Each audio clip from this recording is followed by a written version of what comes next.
Hello everyone, hopes आप सब बहुत अच्छे होंगे। मैं भी बहुत अच्छी हूँ। मैंने आप सभी के लिए फिर से एक वीडियो बना दी है जिसमें मैं आप सभी के साथ आपका थर्ड चैप्टर हिस्ट्री माइनर का डिस्कस करने वाली हूँ। एंड गाइस, आप प्रीवियस वीडियोस जो चैप्टर्स के हैं वो देख तो रहे हैं बट कमेंट नहीं कर रहे और ना ही प्यार दिखा रहे हैं। तो प्लीज़ प्यार दिखाओ, ऐसा मत करो क्योंकि मुझे बहुत कन्फ्यूजन हो रहा है। मुझे समझ नहीं आ रहा कि बच्चों को वीडियो कैसे लग रहे हैं। उसके बाद मैंने कम्युनिटी पोस्ट भी डाला था, आप सब ने उसका रिप्लाई भी नहीं किया। तो जितने भी बच्चे इस वीडियो को देख रहे हैं, जाओ कम्युनिटी पोस्ट का भी ज़रूर रिप्लाई दो ताकि मैं मोटिवेट हो पाऊँ और मुझे पता चल पाए कि मेरा पढ़ाया आप सभी को बहुत अच्छे से समझ आ रहा है।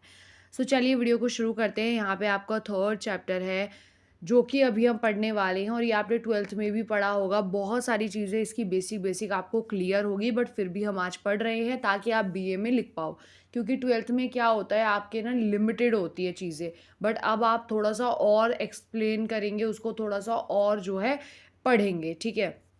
यहाँ पे हम पढ़ेंगे हड़प्पा सभ्यता प्रारंभिक शहरीकरण, यानी कि जो शुरुआत में शहरीकरण था हड़प्पा सभ्यता का, उसकी जो नगर नियोजन था, अर्थव्यवस्था थी, सांस्कृतिक पैटर्न और गिरावट, यही जो मेन टॉपिक्स है।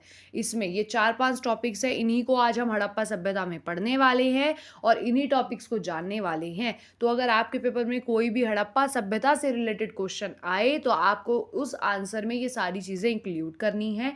जो भी आपसे पूछा जाए उसी को आपको अच्छे से एक्सप्लेन करना है। मैं इस वीडियो में जो भी आपको पढ़ाने वाली हूँ मैं आपको पहले ही बता दूँ, वो मैं आपको बताऊँगी कि जैसे कि इंपॉर्टेंट पॉइंट्स क्या हो गए, मैं पॉइंट्स के थ्रू भी आपको समझाऊँगी। बट आपको पेपर में पॉइंट में नहीं लिखना है, आपके मार्क्स कट हो जाएँगे। आपको जो है पूरा अच्छे से एक्सप्लेन करना है, ठीक है? और पैराग्राफ में आंसर लिखना है। अगर वो आपसे नगर नियोजन के बारे में पूछ रहे हैं और आपका नंबर 8 का है क्वेश्चन, तो फिर आप क्या करें, पहले तो परिचय लिखिए हड़प्पा सभ्यता का, उसके बाद मेन बॉडी और फिर निष्कर्ष। ऐसे जब आप लिखेंगे आपका क्वेश्चन का आंसर ऑटोमेटिकली लंबा हो जाएगा जितना कि आपको बोला जाता है पेज लिमिट्स, ठीक है। तो एक आंसर की पेज लिमिट आपको पता होगी 5 से 6 पेजेस होते हैं, तो वो कवर करना थोड़ा सा मुश्किल हो जाता है न्यू स्टूडेंट्स के लिए।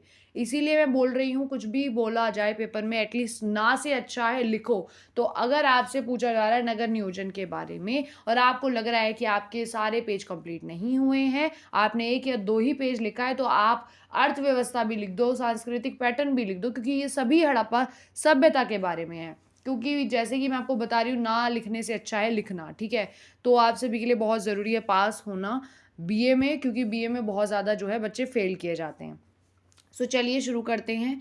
यहाँ पे हड़प्पा सभ्यता का परिचय। अब मैं आपको बेसिक चीज़ें बताऊंगी हड़प्पा सभ्यता के बारे में, उसके बाद हम पूरा एक्सप्लेन आपको करते हुए चलूंगी। यहाँ पे क्या है, हड़प्पा सभ्यता जिसे सिंधु घाटी सभ्यता भी कहते हैं। अच्छा, अब हड़प्पा सभ्यता को सिंधु घाटी सभ्यता कहते हैं और हड़प्पा संस्कृति भी कहते हैं, पता हो तो आप सभी को। तो क्यों कहते हैं इसको सिंधु घाटी सभ्यता, ये आपको पता होगा अगर आपने 12th में पढ़ा है। इसको सिंधु घाटी सभ्यता इसीलिए कहते हैं क्योंकि ये सिंध नदी के पास थी, राइट। अब इसमें है प्राचीन भारत की सबसे पुरानी और उन्नत शहरी सभ्यता मानी जाती है। उन्नत पता है किसे कहते हैं, जो बहुत ही ज़्यादा विकसित होती है, ठीक है। जैसे कि आज के टाइम में जो शहर है विकसित है, आपने देखा होगा गांव के मुकाबले, ऐसे ही हड़प्पा सभ्यता भी एक शहरी सभ्यता थी जो कि बहुत ज़्यादा विकसित थी, आज के टाइम की तरह उस टाइम में विकसित थी।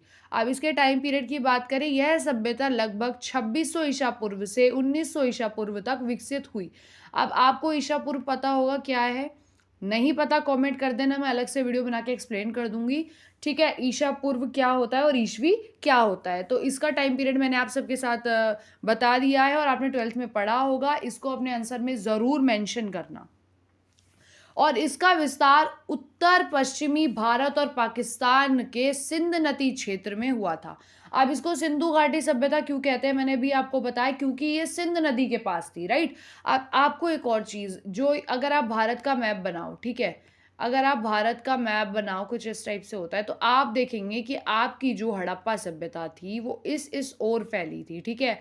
तो आपकी ये उत्तर पश्चिम और पाकिस्तान के एरिया में फैली हुई थी। कौन सी सभ्यता, आपकी हड़प्पा सभ्यता। यहाँ पे हड़प्पा सभ्यता की कुछ विशेषताएं भी है और ये पेपर में क्वेश्चन आपको देखने को मिल सकता है कि हड़प्पा सभ्यता की विशेषताओं पर चर्चा करें। तो आपको मैं बता दूं विशेषताओं पे भी आपको सारी चीज़ें लिखनी है, चाहे वो आपका शहरीकरण है, चाहे आपका वो नगर नियोजन है, अर्थव्यवस्था है, सांस्कृतिक पैटर्न है।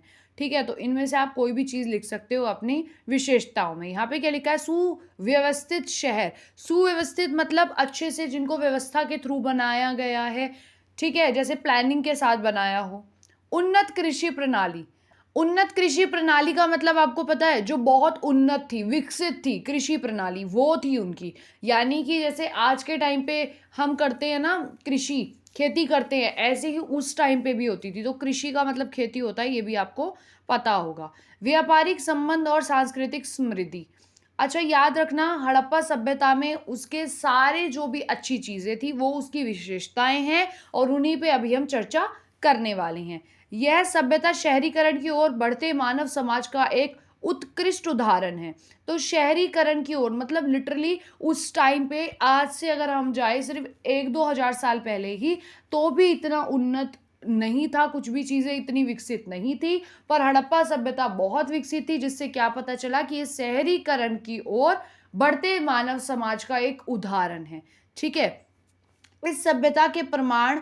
अच्छा, अब ये जो सभ्यता है, कौन सी, हड़प्पा सभ्यता, इसके प्रमाण यानी कि इसके साक्ष्य कहाँ कहाँ से मिले हैं, कहाँ कहाँ ये फैली थी। तो हड़प्पा में फैली थी, ये एक जगह का नाम भी है हड़प्पा, और इस संस्कृति को भी हड़प्पा सभ्यता या हड़प्पा संस्कृति कहते हैं। और मोहनजोदड़ो में फैला था, ये पाकिस्तान में है। राखीगढ़ी, लोथल, कालीबंगा जैसे स्थलों से प्राप्त हुए हैं। क्या प्राप्त हुए हैं, हड़प्पा सभ्यता के साक्ष्य, जिनसे हमें पता चलता है कि हड़प्पा सभ्यता उन्नत थी। अब यहाँ पे हम पढ़ेंगे प्रारंभिक शहरीकरण के बारे में, यानी कि जो शुरुआत में जो शहरीकरण था हड़प्पा सभ्यता का, उसके बारे में हम पढ़ने वाले हैं। तो यहाँ पे क्या लिखा गया है, सबसे पहले स्थायी बस्तियों का निर्माण। स्थायी पता है क्या होता है, स्थायी होता है जो, जैसे कि आपने अगर प्रीवियस वीडियो देखी है चैप्टर की, तो उसमें मैंने आपको बताया था कि जो एक ही जगह पर लोग रहकर खेती करते हैं या फिर एक ही जगह अब परमानेंट यहीं रहेंगे। जैसे कि आपने भी देखा होगा, आपके गांव है या फिर जहाँ भी आप रहते हैं, अगर आप वहाँ पैदा हुए हैं, आपका जन्म वहाँ हुआ है और वहीं आप पूरी ज़िंदगी रहने वाले, तो एक स्थायी रूप से आप वहाँ रह रहे हैं। पर अगर आप एक जगह से दूसरी जगह जा रहे हैं, आप घुमक्कड़ हैं, तो आप अस्थायी होंगे। होप सो आपको स्थायी और अस्थायी में पता चल गया होगा अंतर। अब यहाँ पे स्थायी बस्तियों का निर्माण। अब स्थायी बस्तियां कैसे बनती है, जब अस्थायी बनेगी तो किससे बनाएंगे। जैसे कि मानो मुझे आज यहाँ झोपड़ी लगानी है, ये मेरी जमीन नहीं है, तो मैं क्या करूँगी, अस्थायी तो लगाऊंगी, अपना पक्की ईंटों का मकान तो खड़ा नहीं कर दूंगी, क्योंकि कोई भी कल को आके मुझे वहाँ से हटा सकता है, क्योंकि वो मेरी ज़मीन नहीं है और इसीलिए मैं वहाँ पे अस्थायी हूँ। ठीक है, अब स्थायी होती है जिसमें लोग रहते हैं परमानेंट, तो उसके लिए वो पत्थर, ईंटों, लकड़ी इनका प्रयोग करके अपना घर बनाते हैं। तो वही हम स्थायी बस्तियों में पढ़ने वाले हैं। तो इसमें क्या लिखा है, प्रारंभिक शहरीकरण के अंतर्गत लोगों ने स्थायी घरों का निर्माण किया, जिसमें पत्थर, ईंटों और लकड़ी का प्रयोग किया गया। हड़प्पा और मोहनजोदड़ो जैसे स्थलों में मिले घरों के अवशेष बताते हैं कि वहां के लोग एक संगठित नगर जीवन जीते थे। संगठित नगर जीवन मतलब साथ रहकर मिलकर स्थायी रूप से वो जीवन जीते थे। उन्होंने पक्की ईंटों के, पत्थरों के घर बनाए थे। बल्कि मैंने अभी आपको एग्जांपल दिया, अगर हम 1000 साल पूर्व भी जाए तो हमें पक्की ईंटों के, क्या ईंटों के भी साक्ष्य नहीं मिलेंगे। पर जो हड़प्पा सभ्यता थी वो बहुत उन्नत थी, इसीलिए हड़प्पा सभ्यता जहाँ भी फैली थी वहाँ से हमें इन चीज़ों के साक्ष्य मिले हैं। अब यहाँ पे हम पढ़ेंगे सुव्यवस्थित सड़कें और गलियां। सुव्यवस्थित मतलब प्लानिंग से बनाई हुई, ठीक है। सड़कें थी जो बहुत प्लानिंग से बनाई थी, गलियां थी जो बहुत प्लानिंग से बनाई हुई थी। यहाँ पे क्या है, हड़प्पा सभ्यता में सीधी और चौड़ी सड़कों का निर्माण हुआ था। अब याद रखना कि हड़प्पा सभ्यता में सीधी और चौड़ी सड़कें थी, ठीक है। जैसे पतली पतली गली होती है, तो यहाँ पे क्या थी, बहुत चौड़ी जो है सड़कें होती थी और बहुत ही लंबी होती थी। इन चीज़ों का ध्यान रखना, जो यह दर्शाता है कि वहाँ के लोग नगर नियोजन के परागत थे। यानी कि आपने देखा होगा गांव में अगर आप जाते हो तो वहाँ पे इतनी चौड़ी सड़कें नहीं होती, गलियां होती हैं पतली पतली, है ना। पर जो शहर होते हैं वहाँ पर आपने देखा होगा लंबी लंबी सड़कें होती हैं, चौड़ी चौड़ी, है ना। तो यही बोला गया है कि जो हड़प्पा सभ्यता थी उसकी जो सड़कें थी वो बहुत ही ज़्यादा ऐसी थी जैसे कि शहरों की होती है, इसीलिए इसको क्या एक शहरी सभ्यता भी बोला गया है। उनकी सड़कें और नालियां एक ग्रिड पद्धति से बनी थी। अब याद रखना, ग्रिड पद्धति से हड़प्पा सभ्यता की नालियां और गलियां बनी हुई थी, ठीक है। और ग्रिड पद्धति में बसी होती है, जिससे पता लगता है कि वह नगर निर्माण की तकनीकी से बहुत आगे है। ग्रिड पद्धति पता है क्या होती है? जिसमें जो गलियां होती है ना वो एक दूसरे को समकोण पर काटती है। जैसे ऐसे हमने बना दिया नालियां, ठीक है, और इनके आसपास लोगों ने अपने ऐसे ऐसे घर बसा लिए, ठीक है। तो अब क्या हो रहा है, सबके घर का वेस्ट जो है यहाँ पे नालियों में मिल रहा है और आगे की तरफ जा रहा है, ठीक है। तो ऐसे नहीं है कि बिल्कुल कुछ भी चीज़ व्यवस्थित नहीं है, बहुत अच्छे से व्यवस्थित बनाई गई थी, ठीक है। नालियों के जो साइड है, कॉर्नर्स है, उन पे घर बनाए हुए थे और सभी के घर का जो गंदा पानी था वो सीधा नालियों में जाता था और बहुत अच्छे से प्लानिंग करके सुव्यवस्थित ढंग से सड़कों और गलियों को बनाया गया था। तो ये चीज़ आप याद रखना और पेपर में एक्सप्लेन कर देना ग्रिड पद्धति को, जैसे मैंने आपको बताया। यहाँ पे है नगर नियोजन। अभी हम पढ़ने वाले हैं नगर नियोजन के बारे में। यहाँ क्या लिखा हुआ है? हड़प्पा सभ्यता में नगर नियोजन का स्तर अत्यंत उच्च था। नगर नियोजन का स्तर उच्च क्यों था? क्योंकि यह सभ्यता, मैंने अभी आपको बताया, बहुत विकसित थी, शहरों की तरह थी, ठीक है। और इसीलिए इसको अत्यंत उच्च माना गया है। किसको? हड़प्पा सभ्यता को। यह प्राचीन भारत के अन्य सभ्यताओं से बिल्कुल अलग थी। जैसे कि आपने देखा बहुत सारी सभ्यताएं पाई गई है पहले भी, पर जो हड़प्पा सभ्यता थी वो सबसे यूनिक थी। क्यों थी वो सबसे यूनिक? क्योंकि वहाँ पर जो चीज़ें थी वो वेल प्लान्ड थी। ऐसा लगा था जैसे वहाँ पे कितने अच्छे ढंग से सोच समझ के एक एक चीज़ बनाई गई है। और उस टाइम पे ईंटें भी थी, जो कि अभी कुछ टाइम से ही आपको देखने को मिल रही है, अदरवाइज मिट्टी के घर हुआ करते थे, है ना। तो इसीलिए इसको बोलते हैं नगर नियोजन, यानी कि नगर जैसे शहर बनाए होते हैं ना बिल्कुल प्लान करके सोसाइटीज की तरह, ऐसे यहाँ पे घर बनाए हुए थे। लोग संगठित रूप से रहते थे, हमने भी पढ़ा। नगरों का विभाजन। नगरों का विभाजन पता है क्या होता है? जैसे नगर बटे होते हैं, ठीक है, जिसमें आपने निचला शहर और दीर्घ पे बना हुआ शहर पढ़ा होगा 12th में। सो वही मैं बताऊंगी। नगरों का भी विभाजन किया हुआ था, यानी कि हड़प्पा के नगरों को दो मुख्य भागों में बांटा गया था। एक तो था ऊपरी शहर, जिसको क्या कहते थे? पोर्ट सिटी, ठीक है, और एक था निचला शहर जिसको कहते थे लोअर सिटी, ठीक है। ऊपरी शहर में प्रमुख इमारतें जैसे सभागार, स्नानागार और गोदाम होते थे। अब याद रखना, जो ऊपरी शहर था किसका? हड़प्पा सभ्यता का। उसमें सभागार हुआ करते थे, किस पे? सबसे ऊंचाई पे। और स्नानागार हुआ करते थे, गोदाम हुआ करते। सो गाइस, यहाँ पे गोदाम हुआ करते थे, स्नानागार, सभागार बड़े बड़े हुआ करते थे, क्योंकि जो बड़े बड़े लोग थे, जैसे कि अगर मानो कभी कोई पार्टी की जा रही है तो बड़े बड़े स्नानागार बने हुए थे लोगों के स्नान के लिए। गोदाम थे जिसमें बहुत सारा सामान रखा जाता है। तो बहुत ही वेल प्लान, बहुत अच्छे से बनाई हुई थी। विभाजित किया गया था इसको किसमें? पार्ट्स में, कि भाई ऊपर जो ऊपरी शहर है वहाँ पर कौन है? स्नानागार है, सभागार है, बड़े बड़े गोदाम है। निचले शहर में क्या है, अभी हम यहाँ पढ़ेंगे, जो शासकों और अधिकारियों के लिए आरक्षित थे। निचले शहर में आम लोगों के निवास होते थे, यानी कि जो ऊपर वाला शहर था वहाँ पर कौन लोग रहते थे? जो बहुत ही सभ्य है और जिनके पास बहुत पैसा है, ठीक है, और जो बिजनेस करते हैं, जिनके सभागार है, गोदाम है बड़े बड़े, ठीक है, गोदामों में वो अपना सामान रखते होंगे।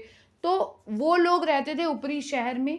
और आम जनता थी जो, ठीक है, जो क्या करते थे भाई? खेती वगैरह करते थे, जो भी थे छोटे मोटे काम किया करते थे, वो लोग निचले शहर में रहते थे।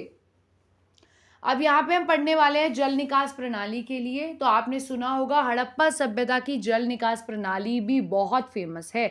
इसमें हम क्या पढ़ेंगे कि हड़प्पा सभ्यता की जल निकास प्रणाली उन्नत थी। उन्नत मतलब विकसित, ठीक है। तो जल निकास प्रणाली बहुत उन्नत थी। क्यों थी वही उन्नत? प्रत्येक घरों से जुड़ी जल निकास प्रणाली मुख्य नालों से जुड़ी होती थी। नालों को नियमित रूप से साफ रखने की व्यवस्था थी, जिससे स्वच्छता का ध्यान रखा जाता था। यह व्यवस्था इस बात का प्रमाण थी कि उनके पास उन्नत नगर नियोजन व स्वच्छता व्यवस्था थी।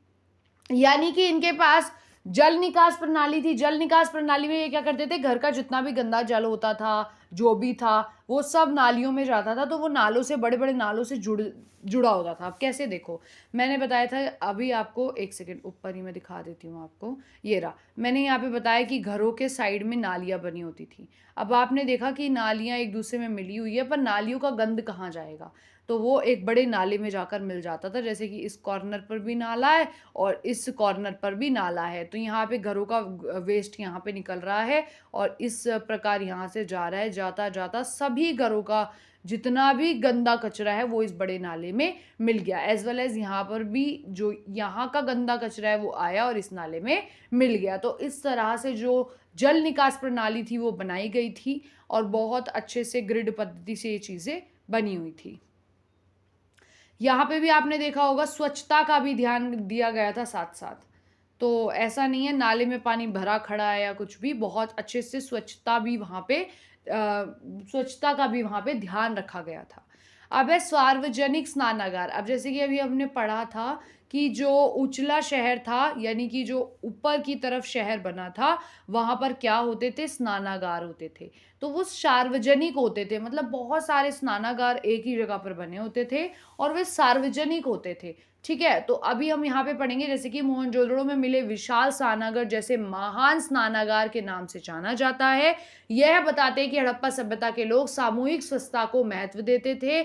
यह स्नानागार धार्मिक क्रियाओं और सामाजिक कार्यों के लिए इस्तेमाल होते थे। अब जैसे कि मैंने अभी बताया आपको, मानो कि कोई पार्टी हो रही है या मानो सभी लोग इकट्ठे हैं किसी चीज़ के लिए, तो वो क्या करते थे, एक ही साथ स्नान किया करते थे और इस चीज़ को वो बहुत महत्वता देते थे और इसीलिए एक जगह पर सार्वजनिक सभी लोगों के लिए स्नानागार बने हुए थे।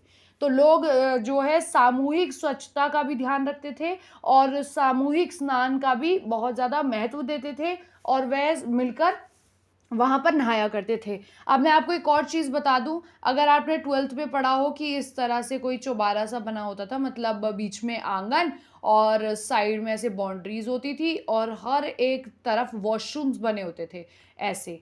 ठीक है, तो हर एक वॉशरूम में आप नहा सकते हो और बीच में मे बी पूल वगैरह होता था जहाँ पर लोग स्नान करके अंदर जाके कपड़े चेंज करो या दोबारा बात लो, वो उनके ऊपर डिपेंड करता था। तो इस तरह से वॉशरूम्स बने हुए थे, अगर आपने पढ़ा हो, आपको याद हो।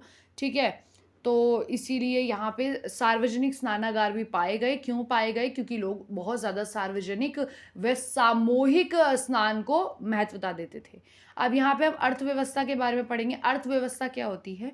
हड़प्पा सभ्यता की अर्थव्यवस्था का आधार मुख्य रूप से कृषि और व्यापार था। अर्थव्यवस्था यानी कि जो उनका जीवन था वो किस पे चलता था? मुख्य रूप से या तो वो खेती करते थे या फिर बिजनेस करते थे, व्यापार करते थे। उनके पास कृषि के उन्नत साधन थे, यानी कि जैसे कि मैंने आपको बताया कि उनके पास कृषि में वो बहुत विकसित थे, बहुत ज्ञान था उन्हें कृषि का। ठीक है, तो वो बहुत ज़्यादा खेती किया करते थे जिससे उनकी फसलें बेहतर उत्पादन देती थी। इसके अलावा व्यापार भी उनकी अर्थव्यवस्था का मुख्य हिस्सा है। तो वो व्यापार किया करते थे, बहुत सारी चीज़ों का आपने पढ़ा हो, मनकों का करते थे। ठीक है, और जो समुद्र का जैसे पानी में से शंख सेल वगैरह निकलते थे तो उनकी वो ज्वेलरी वगैरह बनाया करते थे। यहाँ पे आगे क्या है, अब हम कृषि के बारे में पढ़ेंगे कि वो किस तरह की फसलें उगाते थे। ठीक है, और चलिए तो बताती हूँ आपको। यहाँ पे क्या है, कृषि के बारे में, हड़प्पा सभ्यता की प्रमुख फसल गेहूं, जौ, सरसों, मटर और कपास थी। इस चीज़ को आप लिख लेना, अपने पेपर में भी ज़रूर लिख के आना, बहुत अच्छे पॉइंट मिलेंगे कि हड़प्पा सभ्यता में गेहूं, जौ, सरसों, मटर और कपास की जो है खेती हुआ करती थी।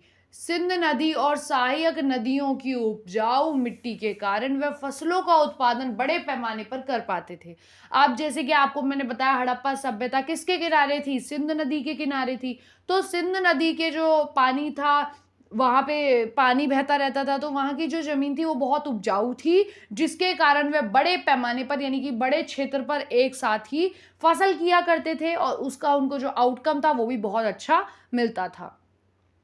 सिंध घाटी सभ्यता में कपास की खेती के प्रमाण मिले। अब याद रखना कि जो सिंध नदी थी उसके पास कपास की खेती होती थी, तो ये भी आप अपने पेपर में लिख कर आना और इन चीज़ों को हाईलाइट भी करके आना, जो यह दर्शाता है कि शायद उन्होंने सबसे पहले कपास उगाई, यानी कि जो सिंध नदी है उसके किनारे कपास मिली है, तो ये भी आप मान सकते हो कि भाई सिंध नदी के किनारे वो कपास उगाया करते थे और भी खेती किया करते थे, ठीक है, क्योंकि वहाँ की मिट्टी उपजाऊ होती थी। पर इससे उन्होंने यह अनुमान भी लगाया है कि इन्होंने पुरातात्विदों ने कि जो यहाँ पे सबसे पहले कपास उगाई गई होगी, कहाँ पे, हड़प्पा सभ्यता में सिंध घाटी के समक्ष या फिर उसके पास।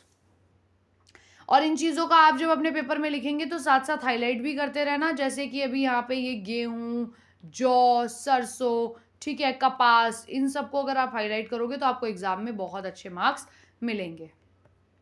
अब पशुपालन की बात करते हैं, तो कृषि के साथ साथ हड़प्पा सभ्यता के लोग पशुपालन भी करते थे। अब याद रखना कि लोग खेती भी करते थे, कौन, हड़प्पा सभ्यता के, और वे पशु भी पालन करते थे, जिनमें वो गऊ, मैंने बताया था शायद प्रीवियस वीडियो अगर आपने देखी है कि वो गाय पालते थे। कौन लोग, जो पूरा पाषाण काल के लोग थे, है ना। पर मैंने बताया कि वो लोग खेती भी करते थे और पशु भी पालते थे, और मैंने गाय और बकरी का उदाहरण दिया था। As well as same Harappa सभ्यता में भी पशुपालन किया जाता था, जिसमें वो कृषि खेती भी करते थे और पशुओं में वो गाय, भैंस, भेड़, बकरी जैसे पशुओं को पालते थे, जो उनके दैनिक जीवन और कार्यों में उनकी सहायता करते थे। अब जैसे गाय है, ठीक है, तो जैसे कि उसकी वो सेवा करते थे, उनको दूध देती थी गाय, बकरी भी दूध देती थी, भेड़ से उन्हें कुछ मिल जाता था, ठीक है, मुझे याद नहीं आ रहा, उनके भेड़ के बॉडी से जो चीज़ें उनको मिल जाती थी, तो उनसे भी उनको बहुत लाभ होता था उनके व्यापार में। अब हम उनके व्यापार के बारे में बात करते हैं, किसके व्यापार, जो हड़प्पा सभ्यता के लोग व्यापार करते थे। यहाँ पे क्या है, हड़प्पा सभ्यता का व्यापारिक क्षेत्र भी अत्यंत विकसित था, यानी कि अगर हम सोच रहे हैं कि उन लोगों का सिर्फ वो शहर वगैरह बनाए हुए थे, उन्होंने वेल्ड प्लान थी सारी चीज़ें, इसीलिए ही वो बहुत उन्नत है, तो इस नहीं, यहाँ पे बोला गया है कि व्यापार भी उनका बहुत उन्नत था, बहुत विकसित था। तो ये मत सोचना कि सिर्फ नगर नियोजन ही इनके बहुत अच्छे थे, विकसित थे, इनको चीज़ें पता थी, इनको कृषि भी बहुत अच्छे से पता थी कि कैसे इन्हें खेती करनी है, और ये बड़े पैमाने पे खेती किया करते थे, साथ ही साथ ये व्यापार भी किया करते थे। उनकी मोहरों पर अंकित चित्र और प्रतीक उनके व्यापार के संकेत थे। अब याद रखना, हड़प्पा सभ्यता में बहुत सी मोहरें मिली है, उनकी मोहरों पर अंकित चित्र और प्रतीक उनके व्यापार के संकेत थे, यानी कि उनके व्यापार के बारे में हमें उनके किससे पता चलता था, उनके मोहरों पे जो चित्र होते थे और जो प्रतीक हुआ करते थे। यह मोहरें उन्हें पहचान देने में सहायक होती थी। अब जो व्यापारी लोग थे उनको किस चीज़ से पहचान मिलती थी, उनकी मोहरों से, ठीक है, तो वो मोहर लगाया करते थे, जिनसे पता चला कि वो लोग क्या करते थे, व्यापार अत्यधिक किया करते थे।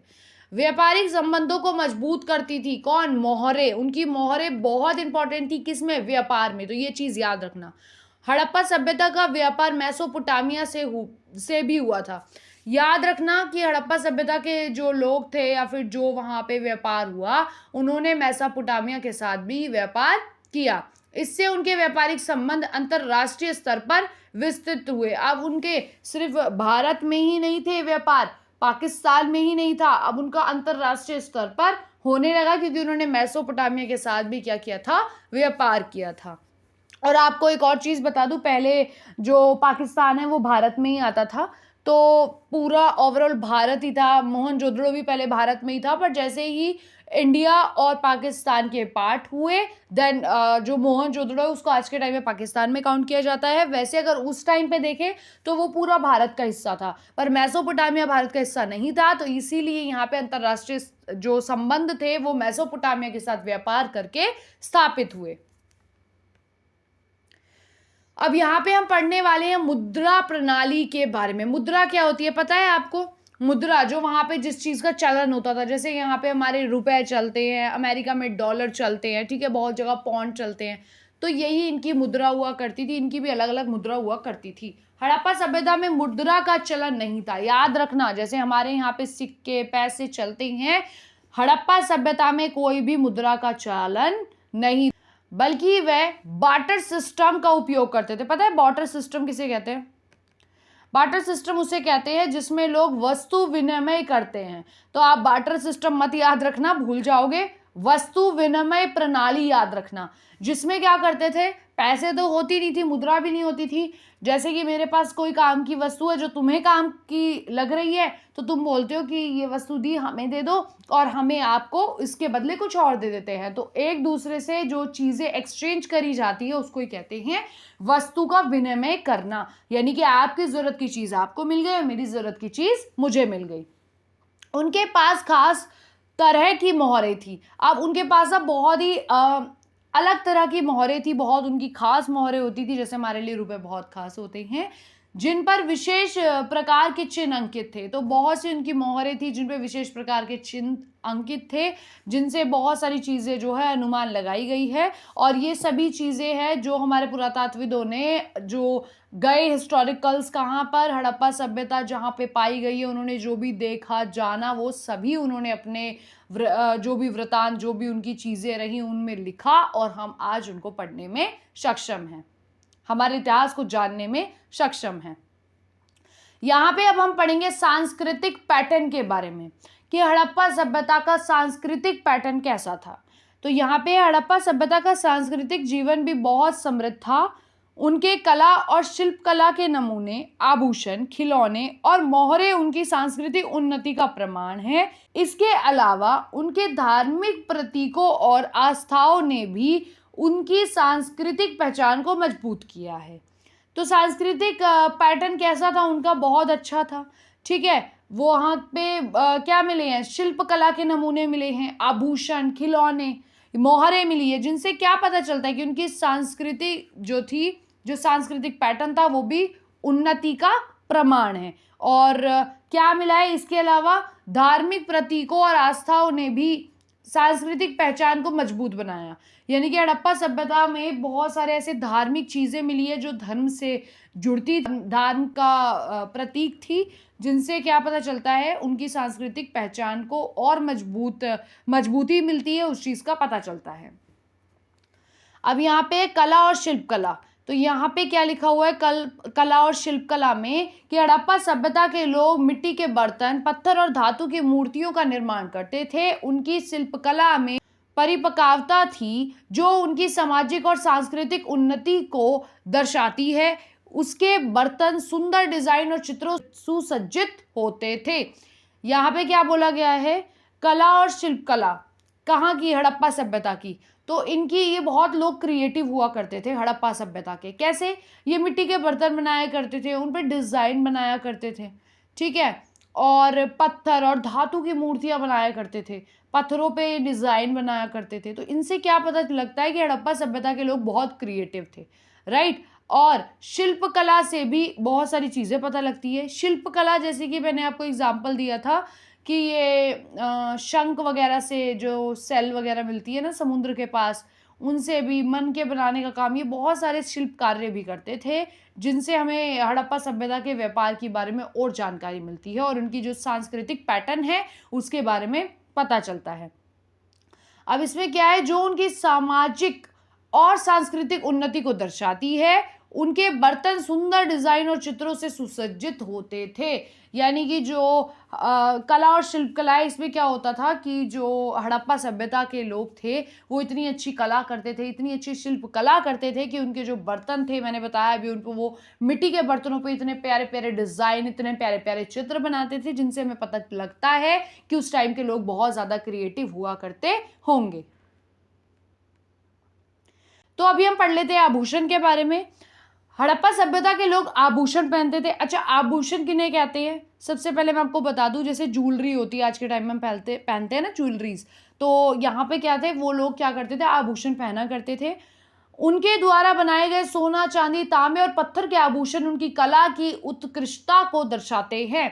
यानी कि जो हड़प्पा सभ्यता के लोग थे उन्होंने ज्वेलरीज बनाई, वो उसको वेयर करते थे और उन्होंने उन पे इतनी अच्छी क्रिएटिविटी की हुई थी जिनसे हमें उनके उस टाइम के बारे में चीज़ें पता चलती है।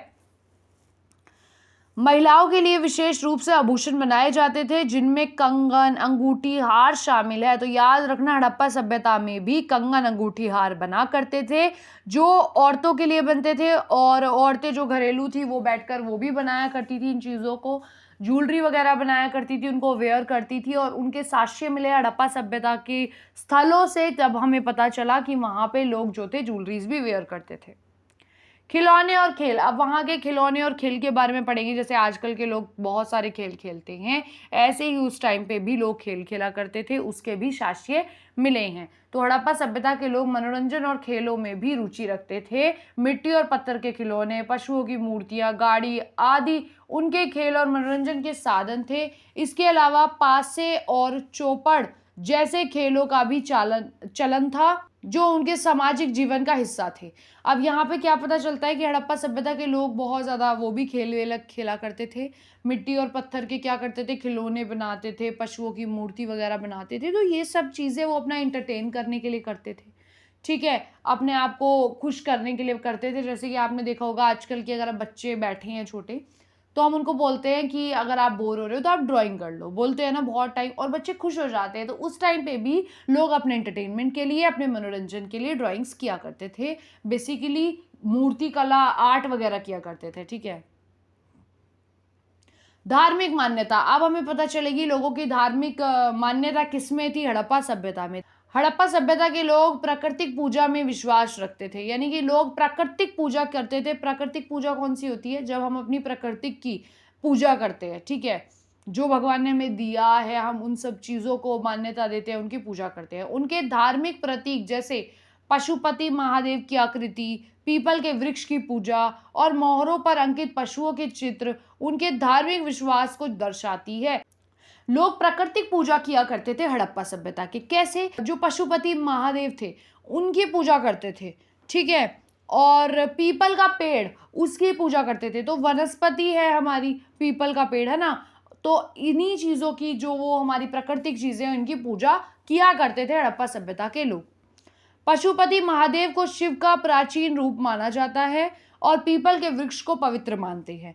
तो प्राकृतिक पूजा में वो विश्वास रखते थे। क्यों रखते थे, वो दो चीज़ों की पूजा करते थे, किसकी, पशुपति महादेव की और पीपल के वृक्ष की, ठीक है।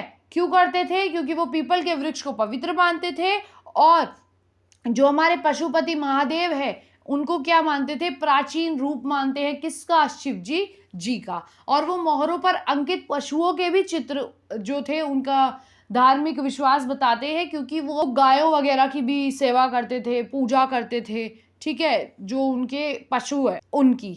चलो अब आपको पढ़ाती हूँ हड़प्पा सभ्यता की गिरावट, यानी कि इतनी अच्छी सभ्यता थी हड़प्पा सभ्यता, इतनी सारी चीज़ें थी हमने पढ़ी जो कि आज के टाइम में भी अच्छे से हमें देखने को नहीं मिलती है। वैसे आज का टाइम बहुत विकसित है पहले से, पर आप खुद सोचो, जो चीज़ 1000 साल पहले भी नहीं थी वो हड़प्पा सभ्यता में थी। तो जब ये इतनी अच्छी सभ्यता थी तो ये क्यों लुप्त होती चली गई, क्यों ये गायब हो गई, तो वही अभी हम यहाँ पे पढ़ेंगे।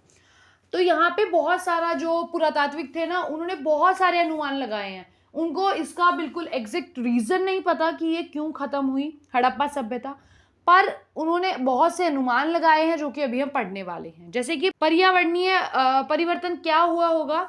ऐसा माना जाता है कि सिंध नदी का प्रवाह बदलने, बार बार आने वाली बाढ़ और सूखे के कारण कृषि और बस्तियों को भारी नुकसान हुआ होगा।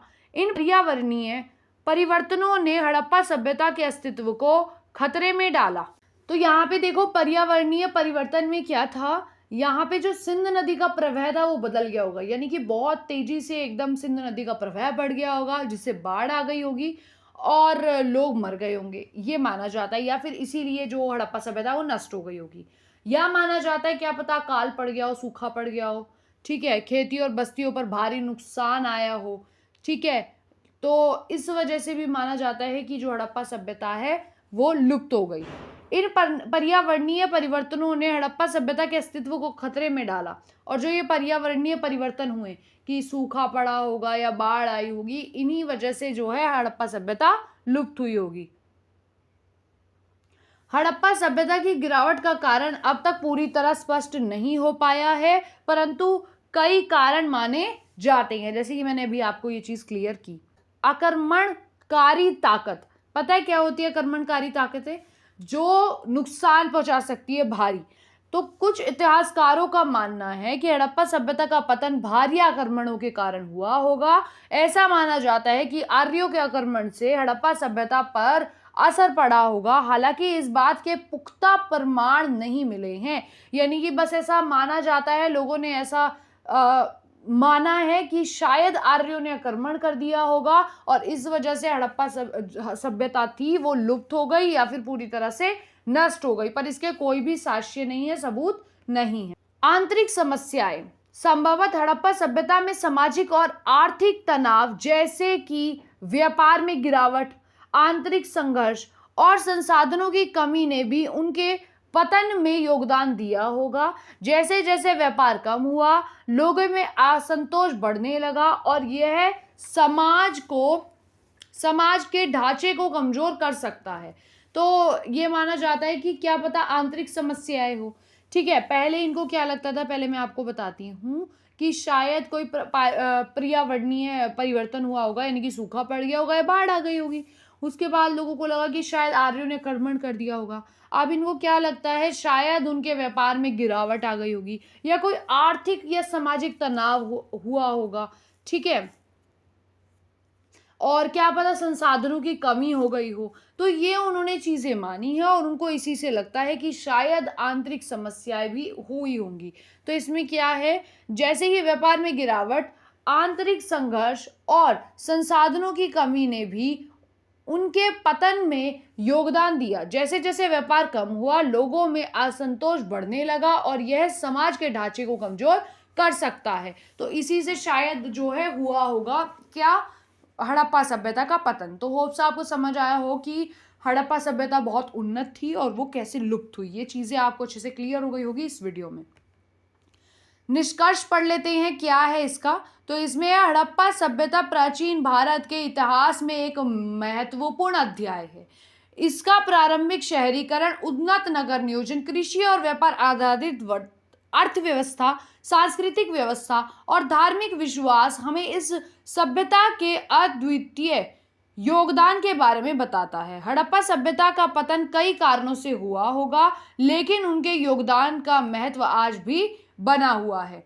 यानी कि यहाँ पे हमें कारण नहीं पता, पर जो भी हमने पढ़ा उसका ये हमने सार लिया कि भाई हमने हड़प्पा सभ्यता में क्या क्या पढ़ा, कि यहाँ पे प्रारंभिक शहरीकरण था, उन्नत नगर नियोजन था, कृषि और व्यापार आधारित अर्थव्यवस्था थी, सांस्कृतिक पैटर्न पढ़ा, धार्मिक विश्वास उनके पढ़े। तो बहुत सारी हमने चीज़ें पढ़ी और एंड में हमने ये भी पढ़ा कि हड़प्पा सभ्यता के पतन कई कारणों से हुआ होगा, पर अभी उसके किसी भी चीज़ के पुख्ता सबूत हमारे पास नहीं है। तो होप सो गाइस ये वीडियो आप सभी के लिए हेल्पफुल होगी। हेल्पफुल थी तो वीडियो को लाइक करना, बिकॉज मैंने बहुत मेहनत करी है आप सभी के लिए इस वीडियो को बनाने के लिए। पूरा मैं अच्छे से चीज़ें बना रही हूँ, एक्सप्लेन कर रही हूँ। इसके नोट्स चाहिए टेलीग्राम ग्रुप पर मिल जाएंगे, तो जल्दी से टेलीग्राम ग्रुप को ज्वाइन कर लो। एंड अगर वीडियो अच्छी लग रही है तो प्लीज़ वीडियोस को लाइक करो, प्यार दिखाओ, वीडियो को पूरा देखो। अगर नहीं आई है तो दोबारा वीडियो देख लो अगर समझ नहीं आई है तो, right. And thank you for watching this video. अपना प्यार दिखाओ, ज़्यादा से ज़्यादा मुझे सपोर्ट करो। Thank you for watching this video till the end. Thank you and bye bye.